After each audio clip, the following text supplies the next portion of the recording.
Have you ever been handed a burden that turned out to be a blessing? A weight you were forced to carry, only to find it was the one thing that could steady you against the wind? The world is full of such strange transactions, of debts paid in flesh and futures traded for a fistful of silver. Out here, in the vast and lonely quiet of the West, a man's soul can get as parched as the land itself. He can forget the sound of his own voice, forget the shape of a gentle hand. He can become a ghost haunting the landscape of his own life. This is the story of such a man named Caleb, whose world was as wide as the sky and as empty as a prayer no one was listening to. He was a mountain of a man, with hands calloused from work and a silence carved deep into his bones. He moved through the world with a deliberate quiet, as if afraid the sound of his own footfalls might break something fragile. And one night, in the smoke-choked air of a saloon where sin was the only currency with any real value, he played a hand of poker that would irrevocably alter the landscape of his soul. Across from him sat a man named Finnegan, a weasel in a waistcoat, whose eyes held the glint of polished rot. When his money ran dry, Finnegan pushed a tattered leather folio onto the table. Their contracts, he sneered, good for another 2 years. All three of Caleb's cards felt like stones in his hand. He didn't want a prize. But as he looked past Finnegan to the 3 shadows huddled by the door, 3 young women from a land of silk and dragons, treated like cattle at auction, he knew he had to play. He saw the cold terror in their eyes, the defiant tilt of a chin, the trembling of a hand. He won the pot not with a shout of victory, but with the grim finality of a judge passing sentence. And in that moment, Caleb, a man who owned nothing but his land and his loneliness, became the unwilling master of 3 human lives. The ride back to his homestead was a study in silence, a heavy, suffocating blanket woven from fear and shame. Caleb rode ahead, his broad back a wall of intimidation he could do nothing about. He felt their eyes on him, 3 pairs of dark, assessing stares that pricked at his conscience. They were a whisper of silk and sorrow against the rugged backdrop of the plains. He could feel their mistrust radiating like heat off the sun-scorched earth. The world out here was stark and unforgiving, a place that swallowed small, fragile things whole. For them, it must have looked like the end of the world. Caleb's mind was a maelstrom. He wasn't a man like Finnegan. The thought of owning another person was a bitter bile in his throat. He had won them to save them, but what did that mean? He had taken them from a cage only to lead them to his own remote patch of dirt, a place of profound isolation. Was one cage better than another? At the halfway point, he stopped by a small creek, dismounting with a slow, deliberate grace meant to be non-threatening. He filled a canteen and offered it to the woman who seemed to be their leader, the one with eyes that held an old, weary wisdom. Her name, though he did not know it, was Mai. She stared at the canteen as if it were a coiled snake, then slowly shook her head. The one beside her, a girl with a gaze as sharp and brittle as obsidian, Xiao, spat softly on the ground. The third, Lian, whose gentle face seemed a canvas for every sorrow in the world, simply shrank behind the others. Caleb retracted his hand, the simple gesture of offering water feeling like a profound failure. He drank, his throat tight, the cool liquid doing nothing to wash away the dust of his dishonor. They would not take even water from him. The long mile stretched on, each hoof beat a hammer blow of condemnation against the anvil of the silent, judging land. His homestead was not a palace. It was a testament to solitude, a small, sturdy cabin he'd built with his own 2 hands, a barn, and a corral, all huddled together against the vast indifference of the prairie. It was neat, orderly, and profoundly empty. Caleb didn't lead them to his front door. Instead, he took them to the small line cabin 100 yards away, a place he used for storage and shelter during harsh winters. It was humble, but it was separate. It was theirs. He unlatched the door and stepped back, a clear gesture for them to enter. He watched as they hesitated, then moved as one, a tight, defensive unit, disappearing into the shadows of the cabin. He took their worn luggage and set it on the porch, careful not to cross the threshold. Then he retreated to his own house, feeling the weight of their gaze through the wood of the door. An hour later, he returned, leaving a bucket of fresh well water, a sack of flour, and a parcel of smoked meat on their porch. He didn't knock. He didn't speak. He simply provided, then walked away. Inside the cabin, the three women finally breathed. The air was thick with the scent of dried herbs and old wood. Xiao paced the small space like a caged wolf. "We must run," she hissed in her own tongue. Tonight Mai, ever the anchor, shook her head, her voice low and steady. "Run where? Into that?" "We would be dead in 2 days." Lian, huddled on a small cot, wrapped her arms around herself. "He has not hurt us," she whispered, her voice a fragile thread. "Yet," Xiao countered, "they are all the same. This one is just quieter." Mai moved to the single window, peering out at the man's cabin. She saw his silhouette, a lonely shape against the warm glow of his lamp. He was not like Finnegan. He was bigger, stronger, yet he had given them space. He had offered them water. He had left them food. It was not kindness, not yet, but it was an absence of cruelty that felt like a foreign country. "We will not run," Mai declared, her voice leaving no room for argument. "We will watch. We will wait. And we will be ready." The days bled into one another, marked only by the slow, deliberate march of the sun across the immense sky. A silent rhythm was established, a careful dance of avoidance and observation. Caleb would rise before dawn, his work on the homestead a constant, grounding force. He mended fences, tended to his few cattle, and tilled a patch of land for his own meager garden. He never approached their cabin. Supplies appeared on their porch as if by magic, a bolt of sturdy calico, jars of preserves from his larder, a bar of soap. Each was a quiet offering, a wordless apology. He was a constant, steady presence at the edge of their world, a mountain that cast a long shadow but never moved to crush them.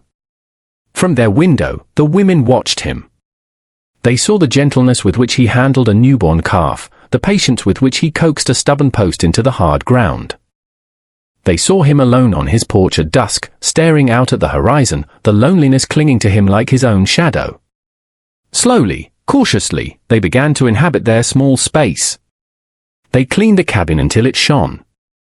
Using a spade Caleb had left nearby, they broke the tough earth behind their cabin and started a small garden, planting the few precious seeds they had carried with them from their old life.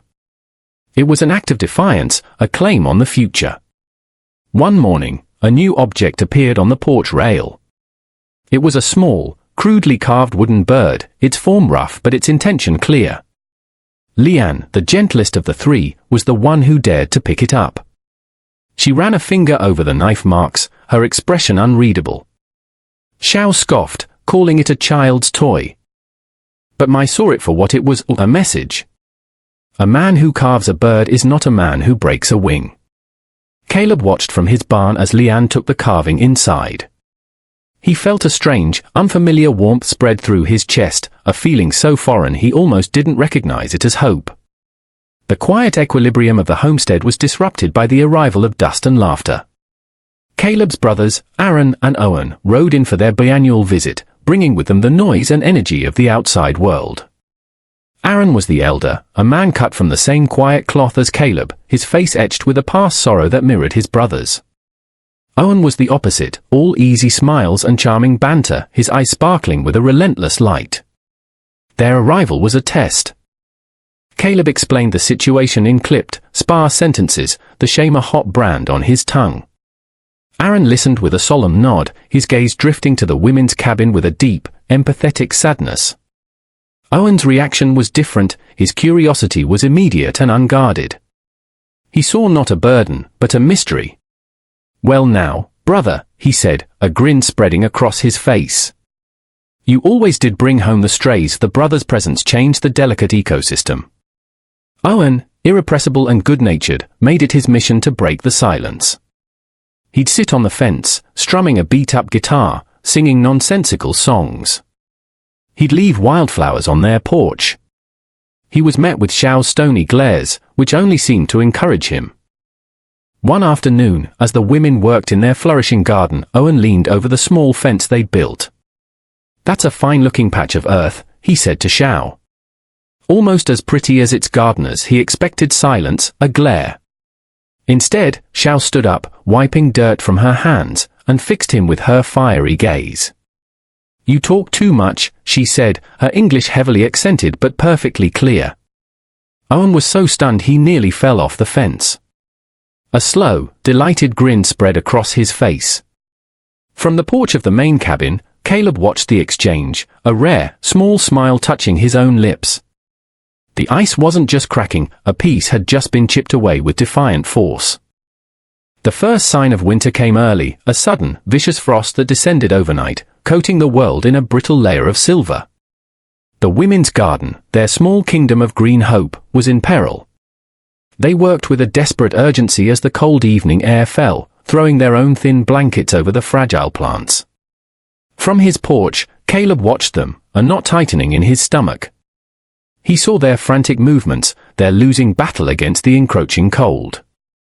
Their struggle was a reflection of his own, a constant fight against the harsh elements of the world. He didn't think, he acted.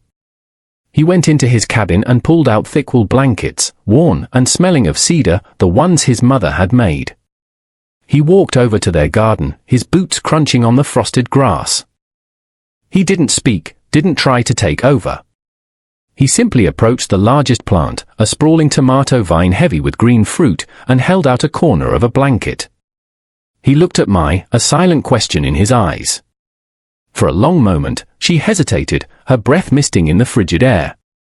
Then, she reached out and took the other corner. Their fingers brushed. The contact was a jolt, a spark of warmth in the freezing air, more potent than any words they could have exchanged. They worked together, a silent, efficient team, covering the precious plants as the last light of day bled from the sky. The air was thick with unspoken things, with the weight of this shared task, this simple, profound act of preservation. The next morning, the ground was white, but the plants were safe beneath their woolen armor. On the porch of their cabin sat a single, perfectly ripe red tomato, salvaged from the frost. Mai picked it up, its skin smooth and warm from the morning sun, and knew it was a promise. The larder was getting low. A trip to town was unavoidable, a journey Caleb dreaded. The town of redemption was a place of narrow minds and long memories, a place where a man like him, living alone, was already a subject of gossip. The addition of 3 foreign women to his homestead would be like throwing gasoline on a fire. He approached their cabin, hesitating before knocking softly on the door frame. Mai answered, her expression guarded. Using slow gestures, Caleb mined writing on his palm and pointed towards the town on the horizon. He was asking if they needed anything. It was the first time he had ever initiated such a direct exchange. After a moment, Mai nodded and disappeared inside, returning with a scrap of paper. On it, in careful, elegant script, were 3 words, thread. Seeds. Salt in town, the air was thick with judgment. He felt the eyes on him as he tethered his horse outside the general store. Inside, the whispers were barely concealed. The final confrontation came in the form of Mrs. Gable, the preacher's wife, a woman whose piety was matched only by her venomous tongue. She cornered him by the flour barrels, her face a mask of sanctimonious concern. "Caleb," she said, her voice dripping with false sweetness. "The whole town is talking. It is not right, a man like you, keeping those heathens." Caleb's hands clenched into fists at his sides. The anger that rose in him was cold and ancient. He looked down at the small woman, and his voice, when it came, was low and steady, as unshakable as the mountains. "They are not being kept," he said, each word a carefully placed stone. "They are under my protection." He held her gaze until she looked away, flustered and defeated. The words echoed in the sudden silence of the store. He had drawn a line in the sand, not just for the town, but for himself. He was no longer their unwilling master. He was their protector. The long ride home felt shorter, his back a little straighter. Winter arrived in earnest, burying the homestead in a deep, silent blanket of snow. The world shrank, the vast prairie becoming an intimate space defined by the 2 small cabins and the path worn between them. It was during this period of intense isolation that Leanne fell ill. A fever took hold of her, leaving her shivering and weak, her gentle spirit dimmed. Mai and Xiao did their best, but their knowledge was limited, and their fear was a palpable thing in the small, cold cabin. They kept the fire roaring, but the cold seemed to be coming from inside Leanne. Caleb noticed the change. He saw the frantic energy from the cabin diminish, saw the smoke from their chimney dwindle to a weak grey wisp. A deep sense of foreboding settled over him. After a day of watching and waiting, he could bear it no longer. He approached their door, his heart a heavy drum in his chest. He knocked, and when Mai opened it, her face etched with panic, he saw Leanne on the cot, pale and trembling. For the first time, he crossed their threshold. The women flinched at his size in the small room, but desperation overrode their fear. Mai, her voice tight, allowed him to approach. He knelt by Leanne's side, his large, calloused hand surprisingly gentle as he felt her forehead. He recognized the fever, the rattling cough. He knew the remedy his mother had used, a poultice of yarrow and mint. He spoke in a low, calm voice, explaining through gestures and simple words what needed to be done. He guided Mai's hands, showing her how to crush the dried herbs and mix them with hot water. He didn't take over, he taught. He stayed through the long, dark night, a silent sentinel in the corner of the room, keeping the fire fed and the kettle full.